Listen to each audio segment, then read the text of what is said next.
各位同學好，咁我哋咧就上節第7堂咧，我哋講到心理障礙啦。咁當然嚟緊呢節就講治療啦。咁呢個就係呢堂咧，我哋就講治療啦。咁喺治療當中咧，我哋就叫心理治療，同精神科醫生俾藥咧係相輔相成嘅，應該係咁樣講。咁通常精神科醫生咧就會俾藥啦，咁但係佢哋會唔會做心理治療咧？佢哋嗰個心理治療嗰個當然有精神科醫生擺好多心機去學啦，即係唔同係學醫咁簡單啦。咁有啲佢甚至係再讀碩士又好乜都好啦，咁啊做埋心理治療咁，但係嗰人係少好多，咁成效嘅問題啦，或者佢個性格嘅問題啊，醫生通常你諗下5分鐘、10分鐘見一個人就配藥咁走啦。咁有啲醫生未必中意同人講咁多嘢，咁當然亦有醫生係中意同人講好多嘢，咁但係通常佢哋冇乜特別嘅訓練啦，通常就係會係教導式嘅嘢係多啦。咁我唔係話心理治療唔會教導式，咁都會嘅。咁但係一般嘅做心理治療嘅人啦，可以係社工啦，可以心理學家啦，可以係臨床心理學家啦，可以係輔導心理學家啦。咁但係香港咧就分得好窄嘅，只有臨床心理學家先做嘅。但喺外國嚟講係冇呢啲咁嘅分別嘅，可能係一個碩士嘅社工啦，咁佢有個好好嘅訓練啦，咁係做心理治療啊、家庭治療啦，咁佢哋會做啦。咁亦都有係輔導心理學家啦，咁佢有碩士啦，咁佢亦都會做啊。咁亦都有所謂嘅臨床心理學家 clinical psychologist。咁通常 clinical psychologist 喺呢度嚟講係要有個博士學位啦。咁喺香港嚟講咧就係一個碩士嘅學位啦。咁呢個係唔同地方有唔同嘅嘢，咁好國家都有啲咁嘅分別喺度。咁大致上講一講俾你聽，即係等於精神科醫生、社工、甚至係護士或者係我哋所謂嘅職業治療師、醫生、心理學家。唔同都有機會係做心理指導啊、治療嗰方面嘅嘢，咁大致上係咁咯。好，咁我哋叫做心理治療嗱，有好多人咧就會 argue 好多嘢嘅。咁對於我嚟講，即係喺度做咗幾廿年，我就覺得治療又好，你輔導又好，都有相同嘅嘢。咁當然啦，有啲人就會係專業嘅人咧，就會喺多方面咧就會有好多嘅體會。咁你係臨床心理學家，咁你又係做最多呢邊嘅嘢嘅，但係其他嘅人就唔應該掂嘅。咁對於我嚟講又未必係一定嘅。咁即係等於你神學生，你必然需要呢啲輔導心理嘅嘢啦。你係咪一般人？你唔係話一定要做心理學家，又或者係做臨床心理學家或者社工，但係你起碼要知道點樣去同你啲會眾有起問題嗰陣時候點樣去講啊，都係重要嘅事情啦。好，而一般嘅心理治療係令到呢個人大前提，佢嘅心理狀態係健康，同埋佢每天生活得係有意思，同埋會係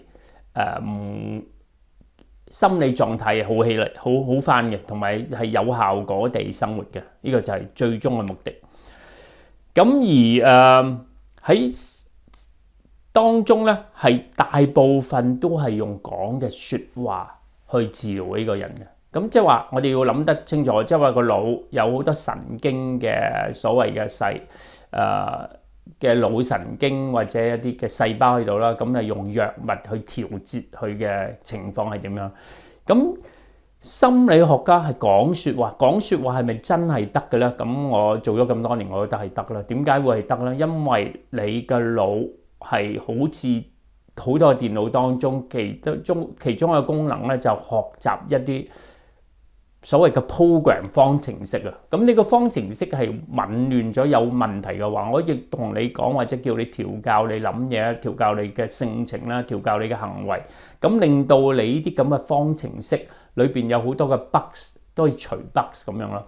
大致上係咁啦，咁當然唔係咁三言兩語就可以解決嘅嘢咧，咁就有好多嘅技巧啊，有好多嘅體會啊，好多評估啊，咁呢個就係我哋稍為而家喺堂要講嘅嘢啦。好，咁有所謂 insight therapy， 咩叫 insight 咧？即係話喺認知當中，你有一啲嘅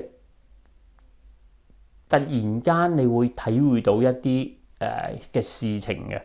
咁呢啲咁嘅 behaviour 咧，即係話呢啲咁嘅心理治療就好似弗洛伊德啊，或者我哋係一個叫做人本啊，係用一啲嘅説話去啟動一個人嘅潛力啊，或者係佢哋個平衡啊，或者一啲嘅體會啊，咁各方面嘅嘢，然後咧就令到佢咧係令到佢思想行為同佢嘅感受或者佢經驗都好啦，有一個較為好嘅理解同埋一個較為係適當嘅改變啦。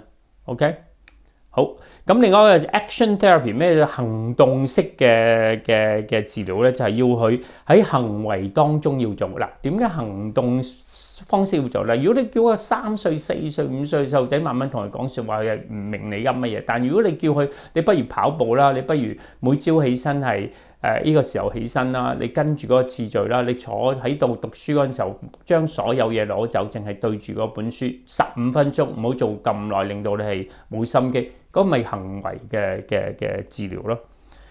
好啦，咁 biochemical 我講過啦，即係話精神科醫生或者係有啲家庭醫生去讀過一啲精神藥物啊嘅治療調理嘅嘢，佢咪就會用一啲藥物去處理啦。另外咧，唔單止係咁啦，喺治療嘅當中啦，你有冇聽過用電擊去啦？咁當然電擊唔會電死你個電擊啦，佢用一啲嘅電擊咧，係將你個腦嘅刺激一個適當嘅嘢，就好似係我哋會有啲電擊嘅嘢，令到我哋痛楚嘅嘢咧就會減輕啊，會鬆動啊，類似嘅嘢啦。OK， 係擠你個腦裏邊嘅。咁係放入去腦裏邊咧，咁然後令到你嗰個情況係鬆弛翻嘅，當係鬆弛翻咁樣去諗啦，好冇 ？OK， 好。以前嚟講，即係講緊係中世紀嘅時候啦，咁佢嘅就成日都會覺得係一個好嘅治療係好harsh 嘅，即係好得人驚啊，做係好強暴啊，係唔係咁仁慈嘅嘢嘅，即係我哋就會知道將啲精神病嘅人又韞住喺啲精神病院啊，唔係好友善、好人道。咁後尾咧就發現咧，我哋要一個叫 Philip Pinel 嘅人啦，佢就話咁唔係嘅，我哋對精神病人又要特別有友善啦，我哋對佢係要令佢哋係感覺安全啦。咁我覺得呢個係好重要嘅，沿到今時今日。一個好震驚、好多擔心嘅人係需要有個安全感咧。大致上所有嘅心理治療嘅大方向都好啦。第一件事，我哋要同呢個人建立一個有信用嘅關係啦。第二樣要令到佢平靜啦。第三樣要令到佢係感覺安全啦，令到佢可以安全到嘅地步，可以相信你啦。你可以用打開佢嘅心房，或者係令到佢情緒平靜，同你講一啲佢哋。讓你明白佢哋嘅境況咯，咁呢個係需要有嘅嘢咯。OK 嘅開始嘅重要性啦。好啦，咁我哋都講下精神分析，咁一個係 insight 啦。咁即係其實佢嘅方法就係話好多有問題嘅嘢咧，就係話我哋嘅精神壓力咧就抑壓咗落去啦，咁就變成一啲所謂無意識或者潛意識嘅嘢。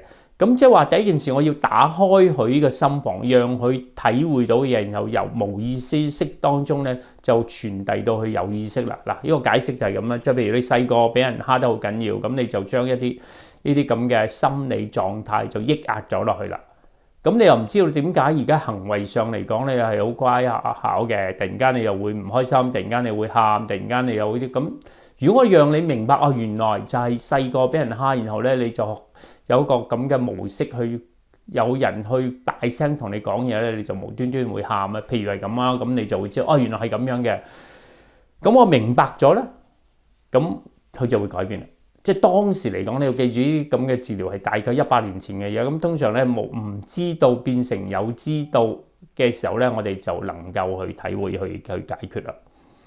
咁咁所以佢哋嘅做法咧就會有時你發夢啦，佢話發夢我哋要解釋下啦，咁你會明白啦。咁原來發夢咧就係講俾你聽一啲激動嘅或者係被壓落去嘅事情啦。咁而家我去解釋俾你聽，咁你可能會好翻。另外一樣咧喺弗洛伊德嚟講咧 ，dream 啊，即係話解夢嗰啲嘢，所有嘢或者係催眠嗰嘢，佢都唔用噶啦。即係好多人以為咁弗洛伊德係咁樣，我哋形容其實嗰啲係冇一個好好根據、科學根據嘅嘢嚟嘅。咁最尾咧，弗洛伊德用嘅方法咧就叫 free association。佢點解要用 free association？ 即係話我一開始同呢個人去傾偈嗰陣時候，我乜嘢都傾，令到佢嗰個戒心係停留。然後佢當我傾偈，咁當然咧，你有訓練過，你都會知道點樣去問嘅説話，然後揾出佢個內在困擾嘅嘢，然後令到佢可以慢慢係體會一啲嘢咯。咁嗰個先係弗洛伊德會常用嘅嘢，咁所以你好多時見到佢咧，佢一個人咧就坐喺度啦，佢又要你瞓喺度，其實嗰個係一個人嘅嘢啦。點解係個人嘅嘢咧？弗洛伊德其實一個好內斂，係好唔舒服，同人哋有眼向即係對望嘅人嚟，咁所以叫佢瞓喺度，咁佢就坐喺度啦，咁咪唔會大家四眼投射，令到佢唔舒服啦。咁當然啦，而家就所有嘅人咧都一講心理治療就諗佢呢樣嘢啦。咁通常所有電影都係用緊呢個咁嘅情節嘅，有啲搞笑嘅狀態。咁大部分嘅心理學家都唔會用呢套嘢噶啦。OK， 好。咁通常咧喺弗洛伊德當中咧，佢就會成日講咧，其實啲人咧係有問題嘅人咧，就唔會係好隨意地同你講嘢啦，佢哋好內斂啦，好 resistant 啊，即係話好反抗地去講佢內心嘅嘢，就等於一個人咧係唔中意去表白自己嘅人咧，咁去到情況都係會 silent 嘅，即係話一個有訓練嘅人，我點樣令到佢開佢嘅口咧？咁通常就係因為要令到佢平靜啦，令到安全啦，令到佢對你有信任嘅嘢，先係第一嘅步驟咯。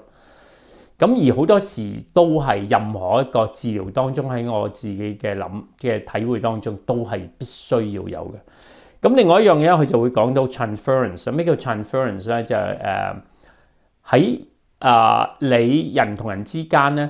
喺當中喺病者睇你當中，佢會令到佢對你有個戒心係好大，可能你嘅容貌、你嘅神態會俾佢聯想到喺潛意識當中你就係傷害嘅人，或者係你會對佢惡死嘅人。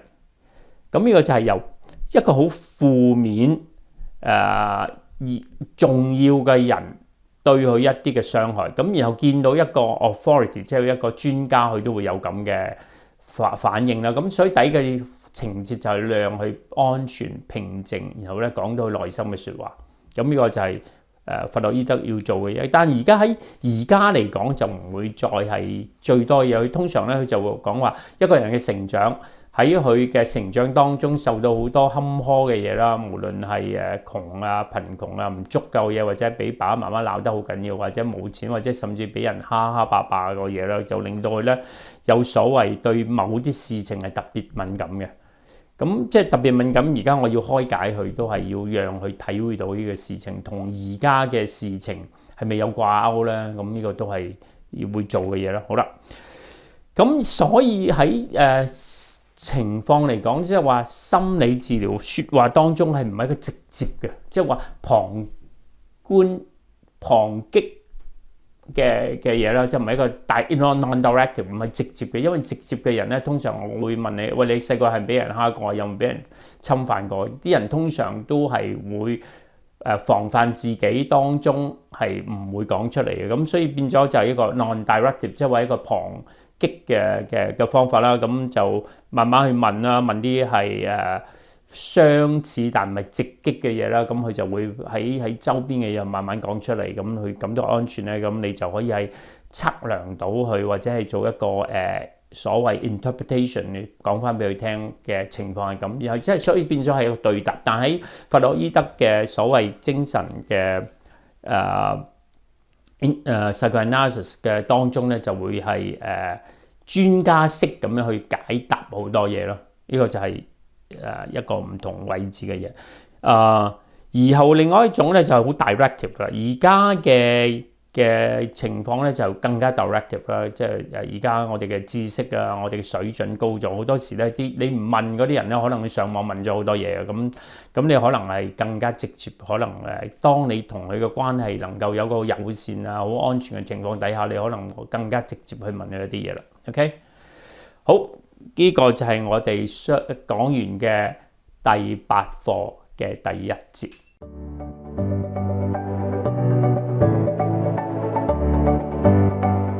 好，咁多位同學好開心再見到你哋啦。咁我哋咧就係上次講咗一個係關於 insight， 即係話一個 insight 嘅 therapy 啦。咁而家我哋今日咧而家呢節咧第8堂嘅第2節係講人本心理治療。OK， 咁咩叫人本心理治療咧？咁係一個叫做好 interesting 喎。Roger 呢個人，Roger 咧，其實佢爸爸係一個牧師嚟嘅，咁佢係一個較為溫柔啦、虔誠。咁即係好多時你會發現咧，原來邊個大師發明一啲嘢，同佢個背景啦，同佢嗰個個性係好連紋嘅。咁佢呢個叫做 non-directed， 頭先嗰個咧就會咩一個係 insight 啦，呢個係 non-directive， 即係話唔係一個直接對質嘅，然後令到佢係會產生一個自己去明白自己嘅取向啦。咁係人本，咩叫人本？即係話以人為中心嘅。咁佢最大嗰個嘢咧就係佢所有做嘅方向咧就係唔係直接對質啦。咁然後咧，佢最重要係所有心理治療當中都大家會認同係會同一個病者一個來訪者係有一個溫柔嘅令到佢有安全啦，有同理心嘅做法啦，係一個好真摯啦，係好友善啦，係唔會去質疑或者係去挑剔佢啦，或者係去用一啲 judgment 嘅方法咧去體會呢個病人嘅一個方法。咁即係話呢套咁嘅嘢咧，係必然同嗰個來訪者病人都好啦，建立一個好有誠信嘅關係。咁而喺而家2000年之前後有啲研究就發現咧，其實所有去治療嘅方向都係有效，但成效嚟講咧，人本係都係更加重要嘅。點解咧？因為好多人嘅改變咧，唔係一啲技巧嘅嘢，然後一個友誼關係嘅建立咧，有40% 就係講緊人本要做到嘅嘢啦。好，咁俾你哋去諗一諗咯。咁作為一個喺教會做一個 caring ministry 啦，或者一個領導啦，我哋係咪需要有咁嘅素質咧？或者我哋係咪需要有耶穌對人好愛護、尊重而係好即係好溫柔地去挑戰佢哋一啲諗法嘅嘢，咁係咪都係好人本咧？咁呢個都係一個重點，大家要問嘅嘢。佢有4大重要啦，即係佢好多時會用一啲反思嘅方法去令嗰啲人，即係話我同你講嘢嗰陣時候咧，我會問一啲嘅問題，會令到你反思嘅。咁呢個係唔會係要好似弗洛伊德咁樣就會傳譯佢講嘅説話，然後解釋俾你聽，佢係令到人會反思嘅。即係話，譬如我會問一句説話，等於係當你最唔開心嗰陣時候咧，有幾耐嘅時候啦，由細至大有冇同一個情景係會發生啦？你當時嘅感覺感官係點樣啦？有冇人會知道啦？你自己體會到啦？咁呢啲都係一啲可能會問嘅問題啦。咁同埋另一樣嘢係 unconditional positive regard。咩叫做 unconditional？ 即係話喺任何嘅情況底下，我都唔會去質疑佢嘅。任何嘅情況底下，我都唔會去挑剔佢嘅。用一個好接受佢嘅態度啦。接受唔等於贊同啊！即係話呢個人賭錢嘅，呢個人周圍去嫖嘅，呢個人咧周圍係有好多問題嘅。我唔會贊成佢嘅行為，但我會接受佢呢個人。咁呢個係我哋要分得好清楚嘅嘢咯。咁呢都係人本嘅一個取向啦。同埋另外一個就叫做 empathy， 同理心。同理心同憐憫係兩回事嚟嘅。憐憫咧就係話我站喺一個道德高處，或者我站喺一個有能力嘅地方度去幫一啲嘅人。而同理心就係話，我將我嘅身份降低落到去同一個位置當中去了解佢，然後去尊重佢、扶持佢、體會佢，同佢一齊走出嚟。咁嗰個做法係多少唔同嘅。OK， 好，跟住咧就係 authenticity。咩叫 authenticity？ 即係你要好真摯啦，好 honest 啦，好有一個即係好 open 嘅，即係我冇嘢去隱晦嘅方法啦。咁佢四大原理啦。咁呢四大原理咧，都係人本當中會做嘅嘢啦。咁另外一個咧，佢哋就亦都現代人嚟講咧，現代嘅人咧亦都會採取一啲好似叫做 get stock 咧，即係一個德國嘅即係一個詞語嚟嘅。咩叫 get stock 咧？就係話係令到喺當時經歷一啲嘢，即係當時處身處地經歷嘅嘢。咁即係話咧，咁佢會有好多所謂嘅 role play 啦。咁即係譬如話，一個人係好唔中意媽媽去即係去挑剔佢啦，或者講好多負面嘅説話，令到佢好唔好受啦。咁我要佢有另一個新嘅體驗。咁新嘅體驗可能咧，你可能聽過啲空凳啊，咁我就叫佢坐喺度，咁又就同媽媽對話啦。咁對話當中去問點解你會對我咁樣咧？咁佢可能咧就調翻轉叫佢坐喺另外嗰邊咧，就講用媽媽嘅身份講翻俾佢聽。佢話其實我想你咁係我愛你啦，我幫你啦，我淨係只能夠用我最有限嘅方法去幫你等等嘅嘢啦。咁當然咧，一個治療師會喺當中去幫手去提升佢哋嘅嘢啦。咁即係話佢喺當時嚟講體會到另外一個睇法，感受到另外一個睇法，都係佢哋有時會用嘅嘢啦。呢個都係一個人本當中會做嘅嘢啦。好，咁跟住咧，咁而家嚟講咧，咁人本喺而家嚟講咧，佢就會發現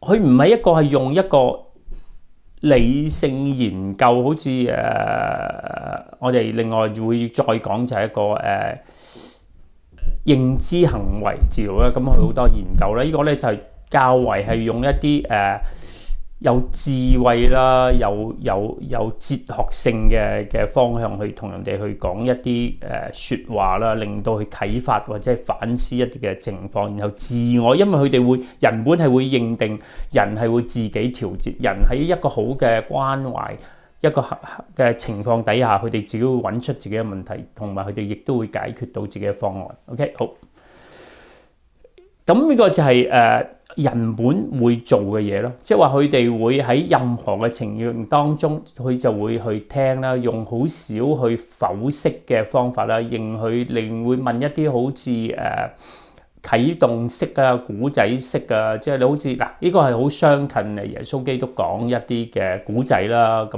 會啟發啦，會令佢哋反思啦，又講出佢哋內心嘅嘢等等咧，就令到佢哋體會到好多嘅嘢。OK， 好。而家另外一個咧就叫做行為治療。行為治療咧而家係興翻好多嘅。行為治療咧係點樣？即係話用一個環境行動去指示一個有問題嘅人。通常咧細路仔係用最多嘅。點解？因為你同佢講解嘅嘢咧係要用認知去明白咁。如果我淨係話唔得。你係要每日用15分鐘坐喺度寫做功課，即係咁嗰個係行為治療嘅一部分啦。可能佢嘅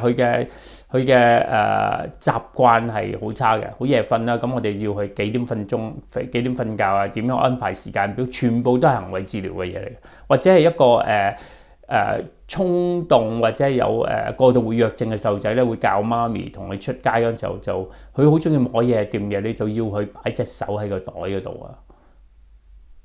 咁係一啲行為嘅改變，令到佢係慢慢熟習嘅嘢咯。OK， 好，我哋繼續咯。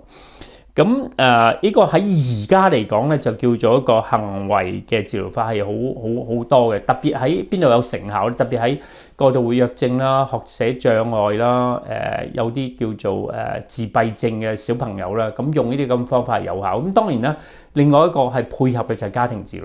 家庭治療係要教導父母點樣去同細路仔互動啦，咁然後再加埋佢哋一啲嘅行為治療咧，咁係暫時嚟講係對幫過度活躍症啦，幫自閉症啦，或者係幫學寫障礙嘅細路仔咧，都係特別有效嘅嘢咯。好，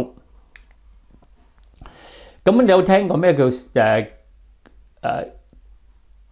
systematic desensitization？ 即係話咧，一個人嘅對一件事情好驚，佢好怕高嘅。咁我哋就要用一啲嘅方法，慢慢將佢呢啲咁嘅焦慮啊、驚恐嘅嘢咧減低。咁通常咧係點樣嘅？譬如一個人好怕搭電梯啦，咁個治療師咧可能就會同佢 OK，咁我第一件事要你冥想到你能夠行上第二樓啦，或者係搭電梯上二樓咧，然後同時間要去深呼吸啦。點解咧？要同時間，因為你當你深呼吸嗰陣時候咧，你嘅內在緊張咧就會降低，你嘅肌肉所有腦都會放鬆。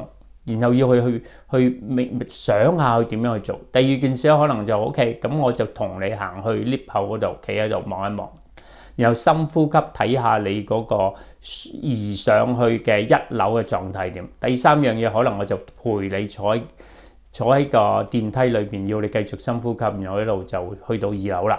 咁然後就睇下個效果係點樣。咁呢個就叫做 systematic desensitization， 即係話將佢敏感嘅程度係慢慢減低咯。呢個就係其中嘅一個方法，通常係有效嘅。我以前都做過一啲俾車撞過嘅人咧，好怕揸車啊，咁都可以用同一個方法，係叫佢企喺街邊望下啲車啊，然後深呼吸啊，然後第二件事坐翻上車啊，因為佢以前都揸過車噶嘛。咁呢個都係一啲嘅行為治療嘅方法啦。而呢個咁嘅係將佢一啲已有嘅問題，用一啲環境行為去重新去組織過嚟咯。又將佢嘅內心嘅敏感驚恐嘅嘢慢慢攞走，咁係有效嘅。咁即係要設計點樣去做咧，好冇 ？OK 好。咁另外一個就係呢個 aversive 啦，即係話有啲人咧，佢係想去唔做一啲嘢，就用一啲懲罰性嘅方法去將佢攞走嘅。即係一啲唔好嘅行為咧，就用一啲令佢難受嘅嘢。令佢減低，即係話佢做一啲唔好嘅嘢嗰陣時候咧，我哋用一啲難受嘅嘢令佢就停止啦。呢個就係一個所謂用一啲 aversion， 即係話一啲難受嘅嘢嘅治療，令到佢一啲唔好嘅嘢更加難受，咁佢就會停啦。OK， 另外就 flooding 其實最簡單就係話，譬如佢驚游水呢一腳拱咗佢落泳池嗰度，咁咧佢就會掙扎，然後生存。咁而係冇事，咁當然啦，講係容易啦，咁你會唔會咁做咧？係另外一回事啦。可能會真係游唔到水，然後浸死佢。咁當然啦，亦都有好多嘅方法去慢慢，即係唔係方法，即係有啲方法要講明嘅，喺心裏邊預定佢好多嘢，或者呢個人好怕喺人面前去演講嘅。咁我哋咧就預定咗佢之後咧，就要佢喺人面前去講啦。呢個就係一次過。用一個最激烈嘅方法，令到佢所有嘅驚嘅嘢突然間冇咗。OK， 大致上係咁嘅嘢咯。好，咁通常嚟講咧，係戒酒啊、戒毒啊，通常都會用行為治療嘅。即係譬如一個人，我記得我去過Costa Rica 幫一啲人去減賭錢啦。咁行為治療有時係會 work 嘅，特別係啦，佢每日經過賭場。佢都會入去賭一賭嘅，咁係咪第一件事係咪要佢唔好經過賭場咯？或者係有啲人係人盯人要跟住佢啊，每日去教會啊，去傾偈啊，去祈禱啊，去做其他嘅嘢咧，咁令到佢嗰個野心去賭錢咧，係慢慢磨滅嘅。咁又就轉咗一個環境，係令到佢喺嗰度得到一啲滿足啊、開心啊，又咁都係一啲行為治療會做嘅嘢咯。咁好多時咧，另外一樣就叫做modeling learning，即係話有好多時咧，我哋要人去體會人哋點樣去做嘢。咁其中即係 flooding 又好，或者係 desensitization 都好啦。咁可能我就要你去睇下人哋點揸車，我要你睇下人哋點搭電梯，我要你睇下人哋嗰個輕鬆程度，咁然後令佢可以觀察到啦，佢自己都可能會做到嘅嘢。咁要去逐步去做啦。咁然後咧，佢做得多，其實好多時佢一啲唔做嘅嘢做得多就冇事，即係等於行為治療嘅人嘅諗法就係咁。譬如我好驚鬼，好驚黑，咁我就要去挑戰黑嘅地方咯。咁然後有時咧就慢慢去逐步去做啦。咁另外一個就係夾硬捉咗佢去，然後開個大車頭燈對住黑色嗰度，然後乜都冇嘅。咁佢從此以後咧就唔會再驚黑啦。即係呢個係一個理論當中嘅嘢咧。咁但做咧咁要有好多技術啊，點樣去扶持佢啊，點樣預備佢等等嘅嘢啦。OK。咁而家好多父母都會做嘅，即係話你細個嗰陣時候，你讀書爸爸媽媽，你話如果你乖嘅咧，你清潔嘅咧，你功課做得好咧，就俾一隻兔仔。老師都通常會做噶啦。咁然後我就會獎勵你啦。咁但係有個反效果嘅。咁即係你有啲嘢係咪每去做一樣嘢，做一樣功課，你俾錢佢咧？以後你唔俾錢佢，唔做功課咯。個問題係咪需要咁樣去做咧？定係我哋鼓勵佢已經夠咧？因為鼓勵都係一個讚賞嘅嘢，因為就係呢個係叫 token economy 啦。咁另外一樣嘢咧，咁係一個叫 contingency contract。咁咩 contract 咧？即係話我喺預備呢個人要去減低佢啲驚恐嘅嘢咧，我哋就首先會寫出一個大家相約嘅 agreement 喺度啦，咁然後一個大家一個約條喺度，咁就講出晒所有嘢，大家簽名，然後跟住去做，咁係令到嗰件事情係必然會即係做出嚟咯。另外一樣嘢就減低一啲成日出現嘅嘢，令到佢好驚。即係譬如一個OK，呢個好容易講嘅，即係譬如佢有過度活躍症嘅，咁佢坐喺屋企嗰度，坐喺飯廳嗰度咧，咁睇。做嘢係冇心機嘅，即係深夜周圍聽到嘅聲周圍嘅嘢。咁第一件事我就將嗰個環境攞走晒，即係啲雜亂嘅全部攞走晒。咁佢就要好專心地去做嘢，而可能做嘅方法就係15分鐘，唔係耐嘅。另外一個叫 time out， 即係話當佢有啲行為好差嗰陣時候，我就叫佢企埋一個 corner， 即係一個細路仔曳。咁我哋已經相約一早就係話有個 contract， 你一曳嗰陣時候咧，媽咪就唔會理你㗎，我亦都唔會打你。唔該，你企喺牆嗰度1分鐘，你安靜落嚟啦，我哋先去做。咁當然一個係 age appropriate， 即係話佢越細個你唔可能即係好似有啲父母好得意嘅，即係話你罰你曳咧，我就1個月唔準做啲，2個星期唔做啲，咁太長啦。要時間係吻合嘅。Behavior therapy 係一個原理，就係話當有件事情一發生，你之後即刻要去處理嗰樣嘢。如果個細路仔係大聲叫嗰陣時候，你要去靜咧，你要即刻有樣嘢要去停嘅，或者移開嗰樣嘢。唔係等你爹哋翻嚟你就知死啦，因為等你爹哋翻嚟先知死咧，佢已經唔記得咗係咩一回事，就已經冇咗嗰個效果。OK， 好。咁佢嘅係咪好 effective 咧？即係行為治療咁都係嘅。特別係幫一啲人戒賭啦、戒毒啦，或者係驚嘅嘢、焦慮嘅嘢去減低啊，咁都係有嗰個調理去做嘅。好，咁我哋呢節咧就講完咗人本同埋行為治療。我哋下一節咧就會講認知行為啊，同埋其他嘅治療嘅方案啦。好。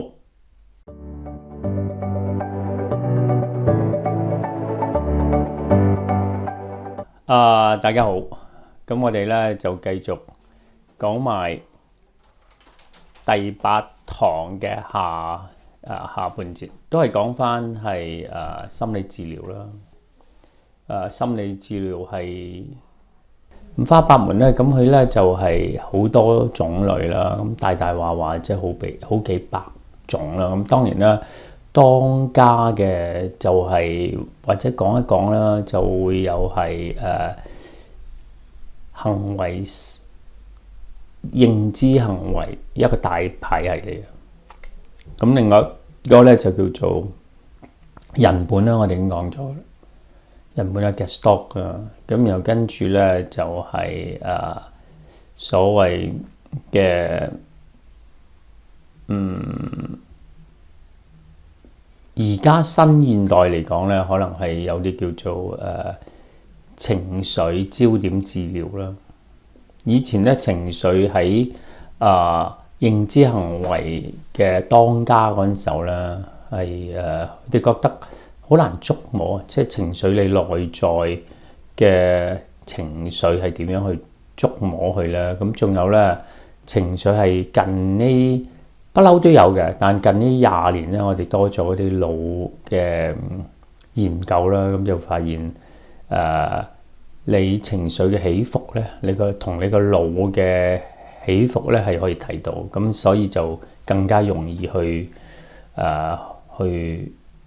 處理啦，或者係點樣情緒嘅轉移啊，咁喺個腦裏邊咧都見到嗰個唔同咗，咁所以就容易啲去證實。咁當時你喺60啊50年代嗰陣時係好難啦，係咪？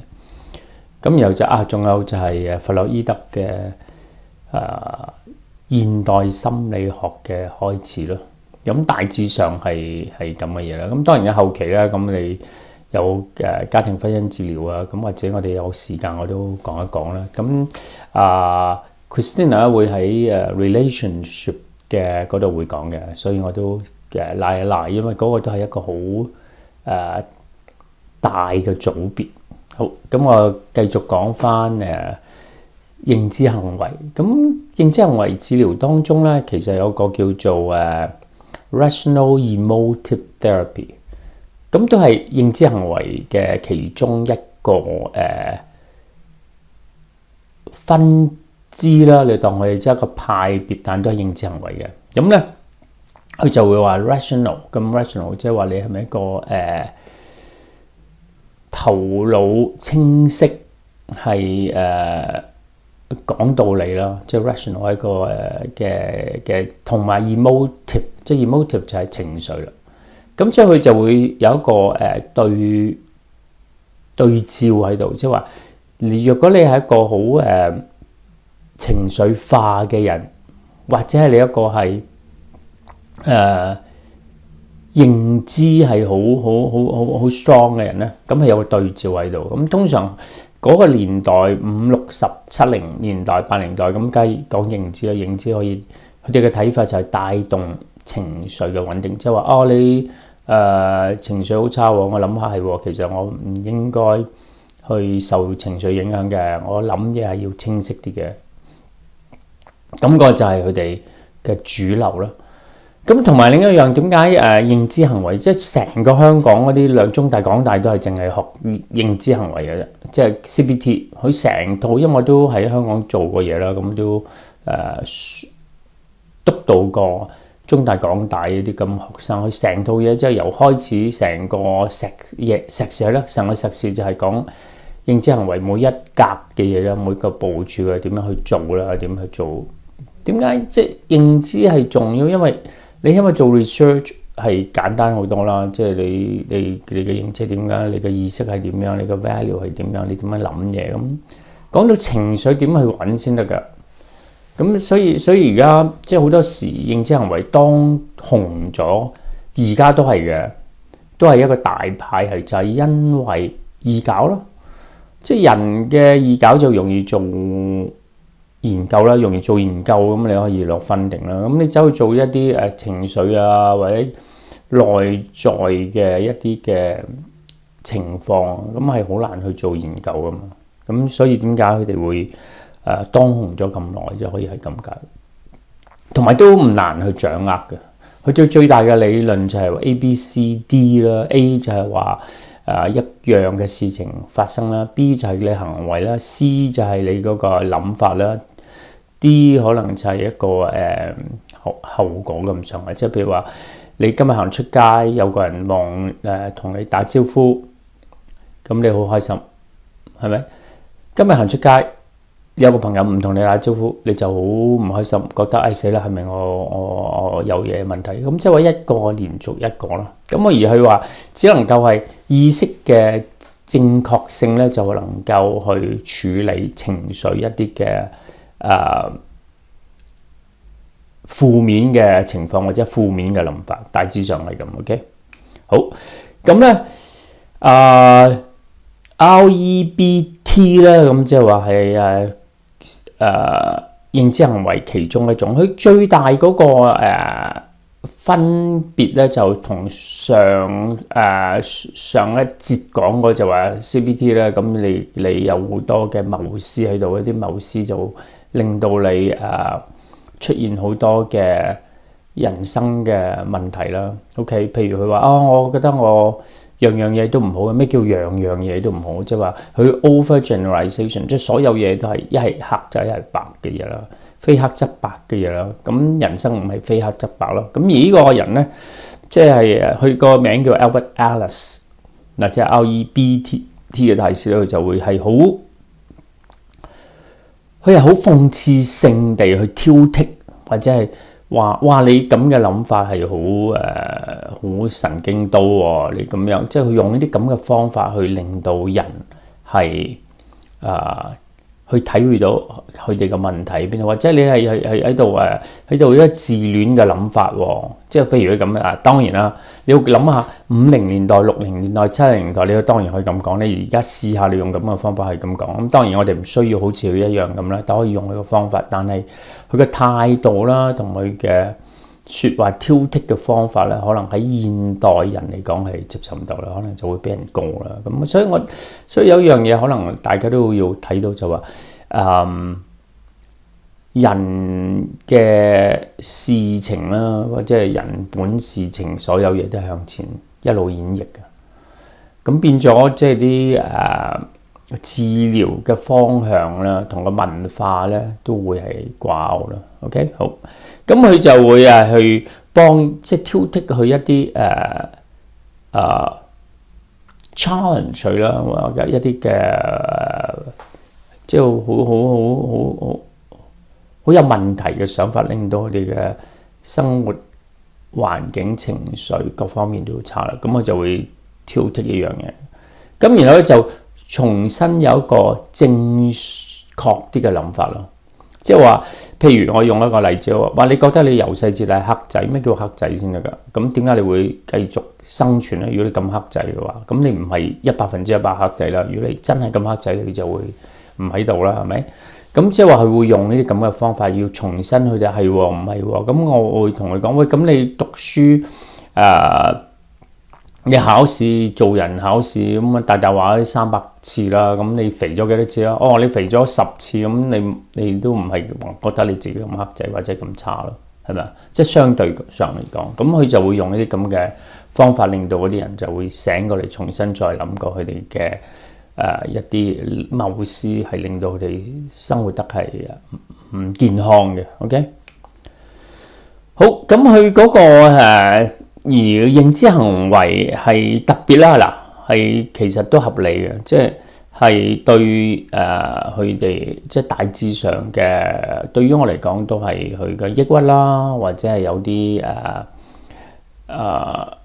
因為工作壓力或者係生活壓力令到佢出現嘅所謂嘅焦慮啦等等，係好 effective 嘅。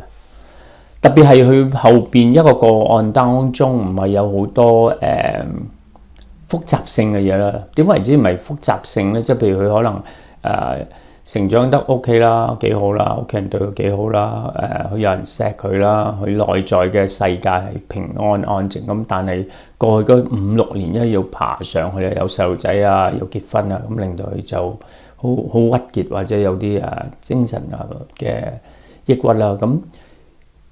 但係本身內在嘅資源係有點為之係內在資源，即係睇視佢係有能力嘅，或者係佢嗰個情緒係可以平靜嘅。因為佢都受過一啲屋企人啊愛啊錫啊，咁佢係內在係平安與同埋都係強大嘅。咁一時做到佢抑鬱嘅嘢咧，咁用 CBT 所有嘢都係好容易搞嘅。但係你諗下啦，呢個係你需要諗下。如果一個人生死癌症，你去安慰佢，係咪用一啲合理不合理嘅説話去挑戰佢嘅想法，係幫到佢咧 ？OK， 咁即係話 CBT 有佢嘅強勢喺度，咁但係可能係某個狀態底下 CBT 係未必係100%用到咯，係咪？就係咁啊！所以點解即係治療嘅過程當中，我哋唔係所有嘢都係可以點講啊？即係好多時同啲學生講，即係你唔能夠係一曲走天啊！你仲有一隻歌咧，咁你就去霸佔個舞林。咁當然啦，喺大師去講説話嗰陣時候，佢就樣樣都得嘅。咁呢個我哋就要小心。即係仲有另外一樣嘢，我哋都要好小心，就西方國家做出嚟呢套嘅心理治療係咪能夠放喺中國文化或者中國人當然有一部分係可以，絕大部分都係可以做到，但係我哋需唔需要去調整下咧？咁佢都係我哋要去考究嘅嘢啦。咁另外一樣嘢咧，一個對認知行為嘅一啲嘅評核嘅嘢咧，就話佢哋太去講一啲事情嘅因果啊、因由啊，但就冇真係睇，即係睇佢個 symptom，佢係譬如佢話你有焦慮咁，所以咧你就要佢就有焦慮嘅人就覺得死啦，我唔敢出街咁你要挑戰，點解你唔敢出街啊？咁但試下你出街係咪即刻會暈到咧？即係類似咁樣啦。咁但係佢話淨係對於病徵去處理，係冇理到佢大棚後邊嘅嘢係點啦。咁你焦慮嘅嘢係可以好多嘢嘅，譬如佢有所謂創傷，有所謂再加上一啲工作上嘅壓力，咁後邊嘅層次係多咗好多咯，係咪啊？咁所以佢哋即係評估 CBT 嘅時候就話你淨係處理佢嗰個病徵，但係有冇理到其他事情，咁都係合理嘅講法嚟嘅。好，咁都話咧有好多種啦，咁我歸納一下啦，咁即係好似我哋講咗弗洛伊德嘅精神分析。咁然後之後咧就精神動力啦，咁都係一連串嘅一類嘅嘢啦。咁然後咧就有人本啦，亦都係一類嘅嘢。然後有所謂 Gestalt 啦，咁就都係同一類嘅。嗰三大類嘅嘢都係由未知道，然後解決咗。哦，你而家知道，原來你就係咁嘅嘢，認知到咁嘅嘢，咁然後去改變嘅。咁係咪真係得咧？即係話你潛意識嘅嘢，或者甚至你細個俾人蝦得好緊要，然後大個你有啲嘅境況或者行為咁咪都令到自己係困擾咁。我追溯到啦，你明白咗，你知道啦，係咪會改變咧？咁呢度我哋可以去諗一諗。咁而behavior 即係話認知行為嗰扎嘢，全部都 action 嘅。我叫你做呢啲嘢，我要你諗呢啲嘢，我要行呢樣，我要做深呼吸啊等等，係即係要用一啲動力或者要做一啲行動嘅方法去做咁。好啦，咁即係我認知咗，係咪真係改變啊？咁我知道原來我細個係俾人蝦到好緊要，所以我而家成長嘅過程當中就好怕見到大聲講嘢嘅人。我明白咗啦。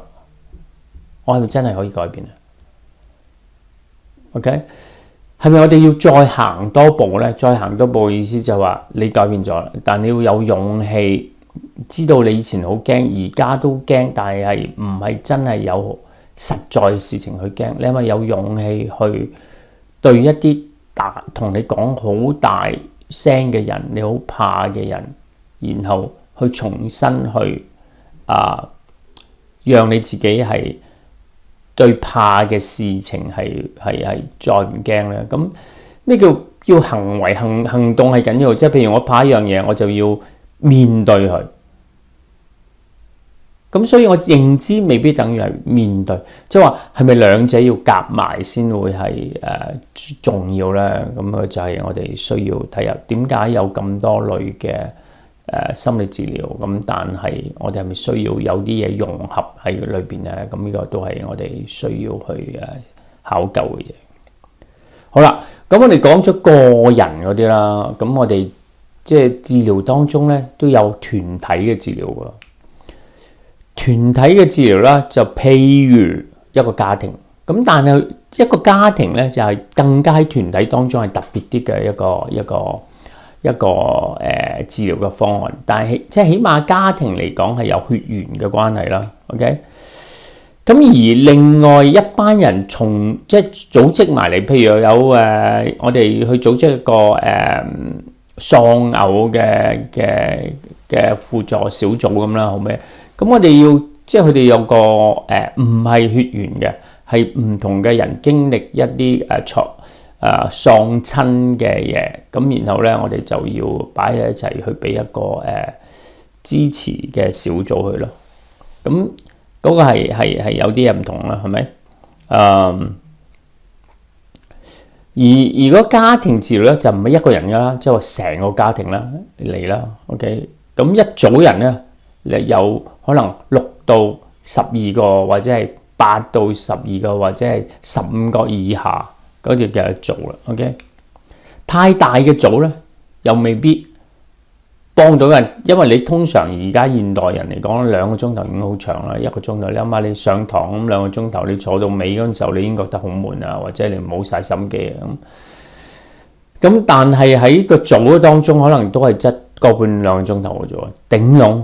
咁即係有6、7個人喺度啊，8個人、9個人，咁即係有佢個好處喺度，因為同病相憐啊嘛。咁有個好處喺度就係話啲人咧都會係同時間去處理類似嘅嘢，然之後咧就會大家唔單止係處理自己嘢，亦都學識點樣去扶持下人啦，即係幫自己幫人哋。咁嗰個係重要嘅。OK。咁而個好處就係平啲啦，係咪？嗱，譬如喺度香港，我唔知啦。香港我以前做過都係可能有收錢，可能係1000幾2000蚊咁。呢度咧就可能係200蚊咁一個 session。咁但係如果你有16個人有6個人嚟，你個費用咪可以降低咯。即係depend 即係嗰個做心理治療或者大組嘅人係點樣收你錢啊？譬如可能本來一堂咧你就係收佢一個 session 係200蚊咁樣話啦，咁但係你有6、7個人喺埋一齊，咁你咪可以相計地，我都係雖然工作好似複雜咗，但都1個鐘頭我每人收佢50蚊咁好未？咁你有6、7個人，你就划算好多咯，係咪啊？咁另外咧就因為好多時我都講俾你聽，即係有心理有障礙有問題嘅人咧，佢哋通常係點樣？通常我哋係收斂自己啦，社交好差啦，咁即係有個額外嘅標喺度，識得點樣去同人哋相處啊，識得講嘢俾人哋聽啊，或者係去幫下人啊，咁嗰個好處咪會喺度咯。唔好處咧，咁當然咧有啲人係好內斂好怕醜去，咁可能係唔適合做嘅。而且好多時你講嘅嘢，雖然我哋話喺小組當中都要保密啦，咁但係有啲人咧好怕，亦其他人知嗰陣時候咧就冇咗嗰個私隱喺度。一啲好內真係咧好內斂嘅人咧就怕醜講唔到啦，做唔到。咁所以即係唔係一定可以係完全係俾到晒所有嘅人啊。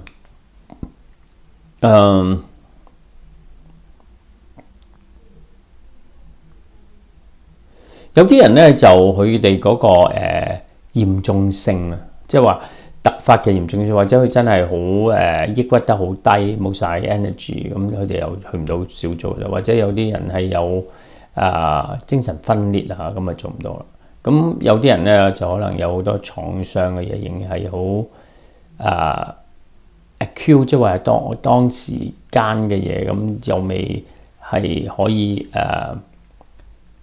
平靜到，可能有啲嘢會令 trigger 佢，咁佢就會有好多嘅問題啊。咁即係早都有個組個限制喺度，就係咁解。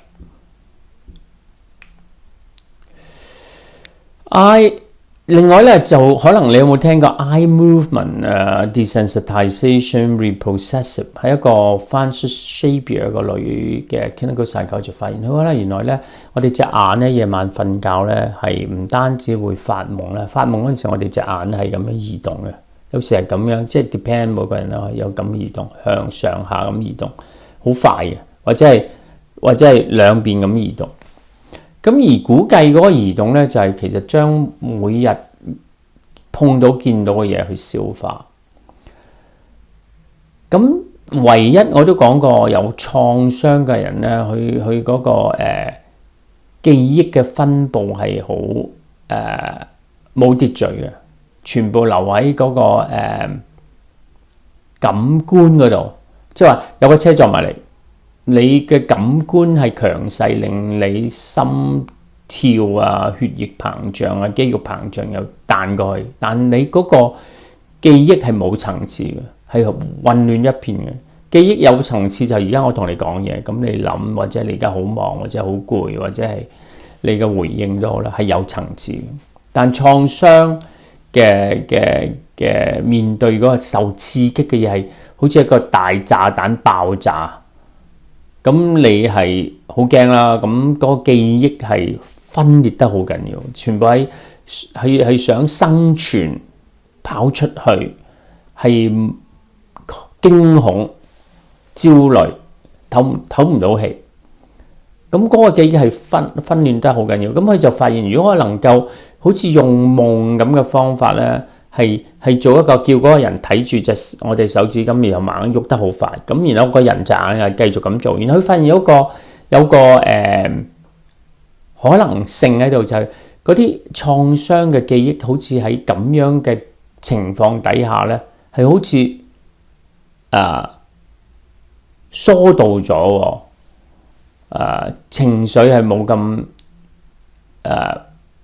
焦慮等等嘅嘢啦，咁佢就發現啦，咁佢就會發現啦，我就會用一啲特別係而家好多時有創傷嘅嘢咧，咁呢個工具咧就好多人用，特別係美軍啦，打完仗翻嚟啦，我以前喺科羅拉多讀書 Colorado， 咁就佢哋有好大嘅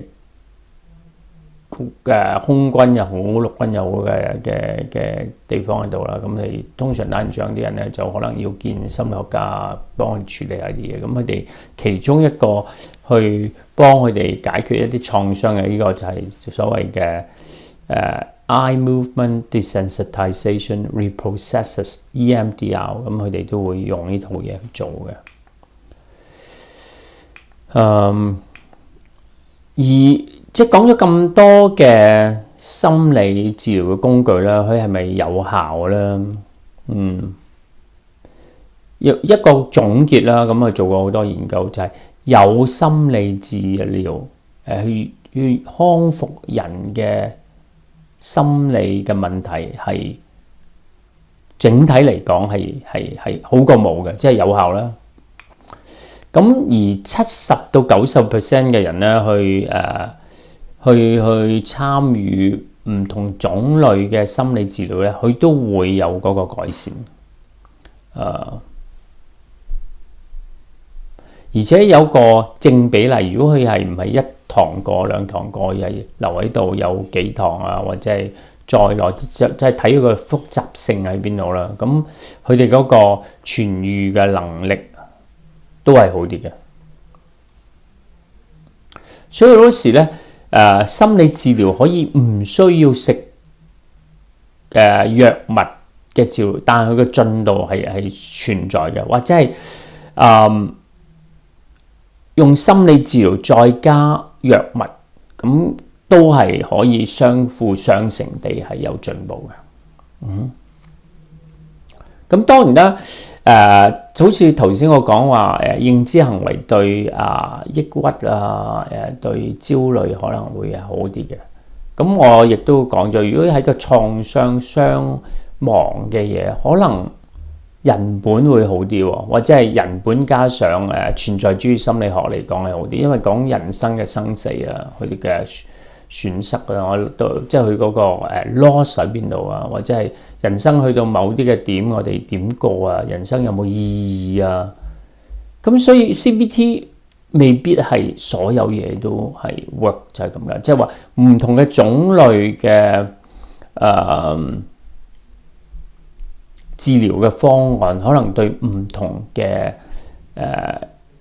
心理問題係較為係適當。咁我都有時教書，我都同我啲咁嘅學生講話，你由一個你中意嘅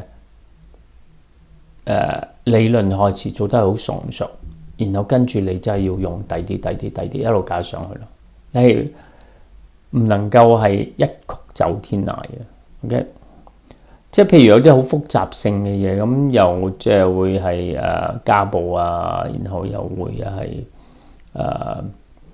性侵犯啊。咁你用 CBT 嚟講，未必係100%嘅嘢啦，可能某一部分啦。所以點解係有唔同種類？所以喺度講CBT 再唔係認知咁簡單，可能佢會加咗好多嘅實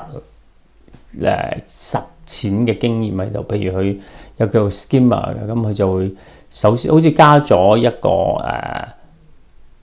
心理動力之先，就要明白咗呢個人細個俾人傷害過啊嘅模式喺度啦，咁然後等佢可以知道係咁啊。第二個層次就叫佢學識點樣去放鬆自己啊。咁由第三個階段咧，就會講下你一啲謀思嘅嘢。咁就即係有幾樣嘅唔同嘅工具擺埋一齊，再唔係單一嘅嘢啦。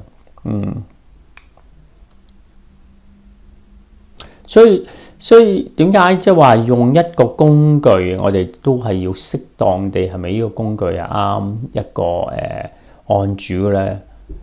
譬如一個人係好情緒化，你猛同佢講當然啦，你可以講，因為你情緒化影響佢嘛。咁但係你一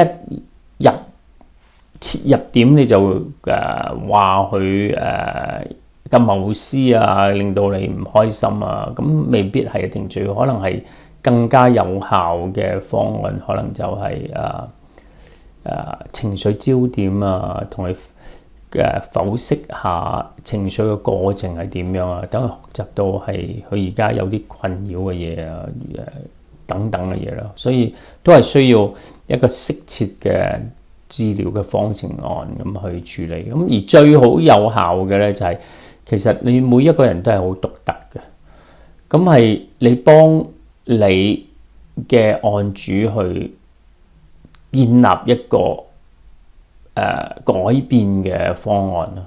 咁所以而家現代嘅心理學家又好，大部分嘅人再唔係即係一個派別，佢係好整合式去用唔同嘅理論啊，或者係一啲嘅方向去幫案主咯。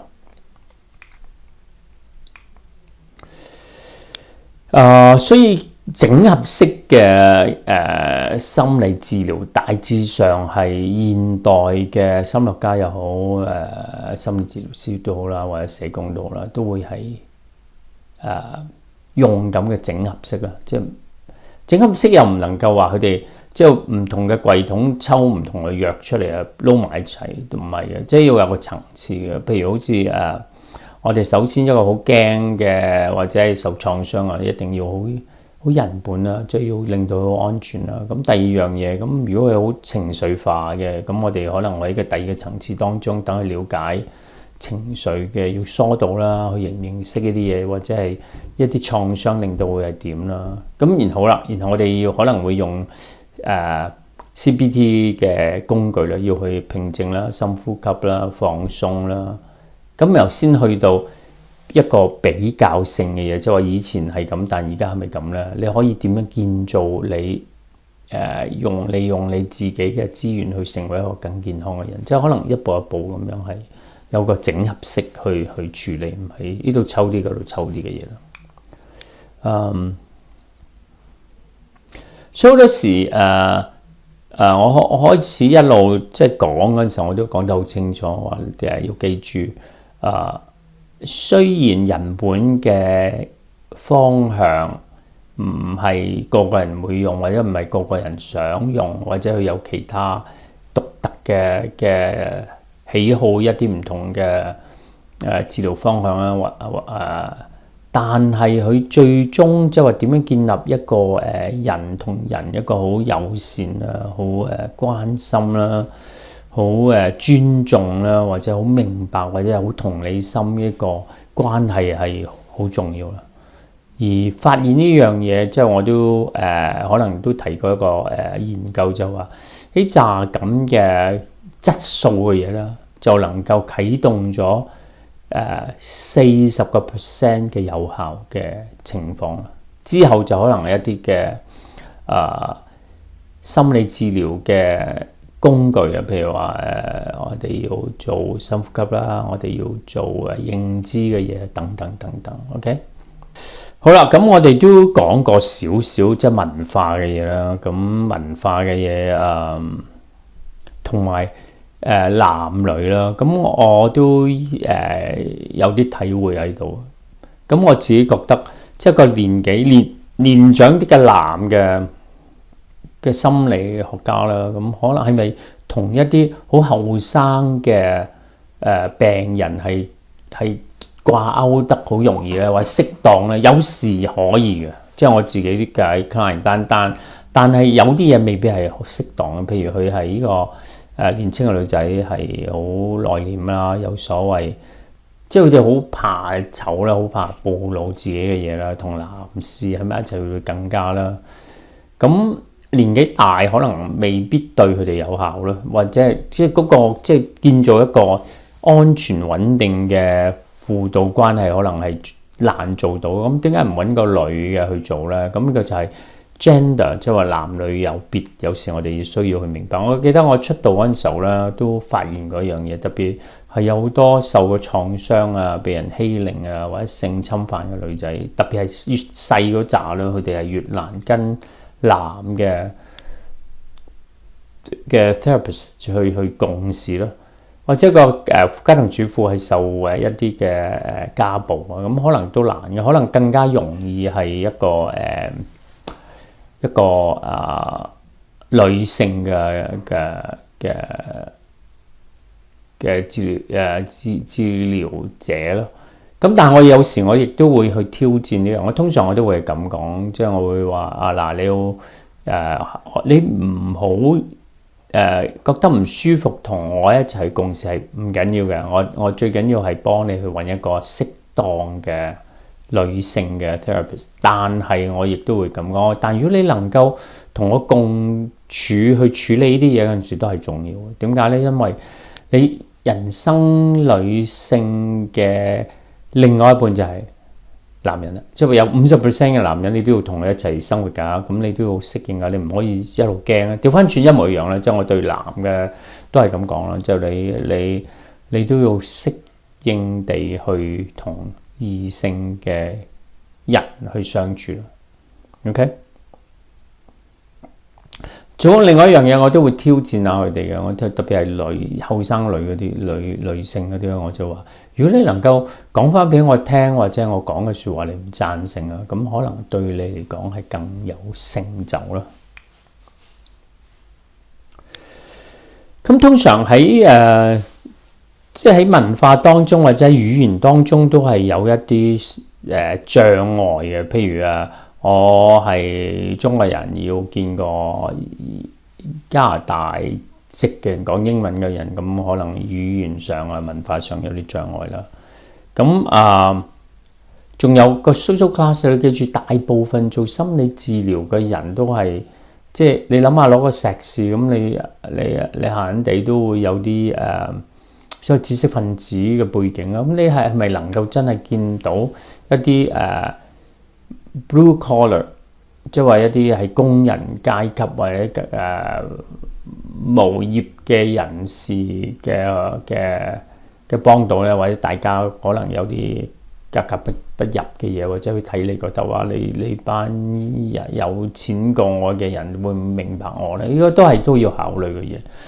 所以好多時心理治療師咧係要將自己擺到落去同人一路嘅位置當中，叫做 collaboration。我哋兩個一齊點樣去建造啲嘢，唔好嗰個我係大師以前心理嘅psychoanalysis 嘅人就會係一個專家，而家係好平等地，我哋點樣有同理心就一定要係平等嘅嘢。如果係細路仔，我更加要落到細路仔嘅位置，唔係要佢走上嚟同我係去學習嘢，我要落到佢個位置，我哋一齊去處理嘅事情。OK， 咁就另外一樣嘅就宗教呢個亦都係緊要。咁你諗下一個基督教嘅心理專家學嘅人係點樣同一個穆斯林嘅人去做咧？嘅價值觀唔同，所以點解有時我哋要喺一個心理治療當中係要攞走一啲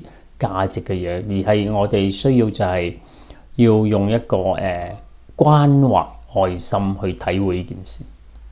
我哋唔係一個你要喺度咧，你要成為基督教徒咁你先為得救嘅，嗰個唔係最重要嘅議程啦。咁當然啦，你可以祈禱，可以做好多嘢，但係個問題係，如果人有意聽唔到你講嘅，咁你講咁多嘢就係冇用，明唔明啊？而且我哋係有限，即係我哋有限，我哋只係一個治療師，我唔係有一個神嘅權柄咁可以做啲神蹟咁令佢改變嘅嘢啦。咁喺地上咧，又係地上咁，我點樣去分呢啲嘢？咁即係咁，當然我希望佢靈性係好啦，但係我而家嘅工作係要處理佢心理嘅問題。雖然我哋可以永遠都可以拗，就係話心理同靈性係有好大嘅關聯嘅。咁但係我要做嘅工作係去心理混亂嘅嘢啦。OK， 咁而家嚟講更加啦。咁而家我自己嘅工作當中有好多個 cyber 即係 virtual 嘅，即係我見人咧再唔係面對面。以前我出道嗰陣時幾廿年前咧，咁啊一定係面對面啦。咁而家呢個時代咧，差唔多係我唔知香港嘅情況係點啦。我諗仍然都係傳統啲嘅。咁但係喺呢度嚟講，大部分可能我有60-70%嘅人都係喺好似咁樣喺空氣間去接觸嘅，係咪有個問題喺度？即係始終係有嘅，越複雜嗰啲咧就越難喺平面當中講説話啦。咁但係都係一來咧，都係要講經驗啦。經驗係好重要，你講嘅説話要慢啲啦，你可能要留神啲啦。亦都要教你嘅案主喺對面嗰度要留神啲啦，或者佢哋嘅地方係要安靜啦，唔好有其他嘅聲咯，即係有都可以做到嘅。OK， 就好似爭少少嘢咁咯，可以咁講，爭少少嘢，可能我係守舊啲啦。咁當然一個Cyber world 即係 virtual 嘅有咩好處？咁你即係我而家見嘅 client， 可能我而家喺呢度啦。咁我都有一個client 係喺香港嘅，咁佢又揾到我，咁以前可以幫佢阿媽，咁而家佢個女有啲嘢，咁佢又揾我，好遠咯，可以做到嘅。咁我就算喺多倫多，我見緊一啲人係喺溫哥華，咁你知道嘅。我唔知你知唔知道？總之呢度離開溫哥華都要飛5-6個鐘頭啦。係，但個方便性就喺度，即係話有啲地方係冇心理治療師嘅，咁所以有呢個咁嘅方便，亦都有個好處喺度啦。Alright， 咁另外就 drug treatment 啊，咁我都講過啦，好多時除咗係治療嘅情況之外，係用心理治療，咁但係藥物都有佢個好處，因為通常我哋有啲生活得好混亂，咁我哋個腦咧就自然係混亂嘅，因為兩者係互動啊嘛。個腦控制我哋自己點樣面對個社會，呢個社會俾好多嘢令到我吸引咗，做咗好多啲吸毒啊，或者係做咗其他嘢，令到我哋嘅腦亦都係有好多混亂嘅方程式喺度。咁食藥咧就好快㗎啦。譬如有啲人又話要自殺啊，又要抑鬱啊，又焦慮，咁食藥係要平靜咗佢咯。但係能唔能解決佢內心一啲嘅鬱結嘢咧，又未必一定100% 嘅。所以兩者嗰個相輔相成啊，互相配合係一個好事嚟嘅。係咯，藥物就係咁做啦。而且即係話你特別有啲即係好 severe 嘅精神病啦，好似精神分裂啊，有好多徵兆嘅，真係需要食藥佢先能夠平靜，然後我哋先能夠可能做一啲心理治療，教佢或者同佢商議佢點樣生活啊，點樣生活得嚟係有一個秩序啊等等嘅嘢啦。咁通常呢啲 drug 咧，即係話所謂 anti-anxiety 啊，或者 anti-depression 啊，即係嘅 drug 咧，即係唔係好似唔係傷風藥嚟，或者係一啲精神分裂病嘅藥咧，唔係食一次咁佢就完全安靜嘅，係可能需要幾個禮拜啊。咁甚至嗰隻藥可能都未必適合，又要轉第二種藥啊。咁實在我都見過有啲抑鬱嘅人咧。任何一種藥，佢對佢嚟講都係唔適合嘅。咁即係話就會要係心理治療咯。咁你要知道，即係好似人對藥可能會敏感啦，咁你對食物都會敏感，即係冇乜嘢真係100%。咁但係有好多人會擔心食咗藥會唔會好似懵仔藥咁啊？又唔可以咁講，唔可以咁講。即係如果你有癌症，你會唔會去醫啊？醫係咪要用西藥？重要過用中藥，中藥已經太慢嘅。OK， 好啦，我呢個都係我哋需要一啲明白嘅嘢啦。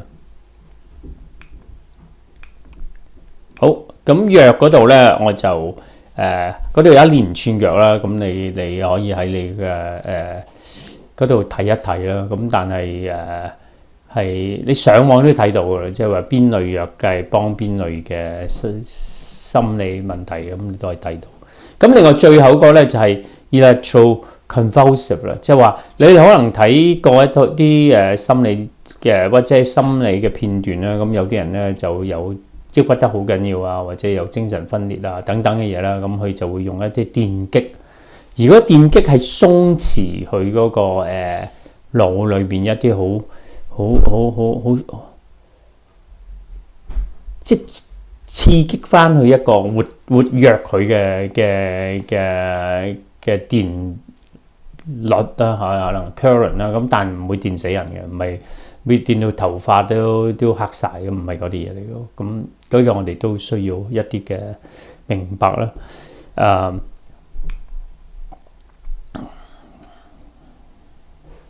係有效嘅，係有效嘅。好啦。咁另外就係 surgery， 即係話我哋係咪要做一啲手術咧？咁啊係更加少嘅嘢啦。咁但係有冇用咧？咁當然有用啦。咁如果你需要用到嘅，咁咪可能要用。咁可能特別有啲所謂 anti-social 啊嘅人，係咪喺佢個腦裏邊去做一啲手術啦？咁係好不即係喺個倫理嗰度係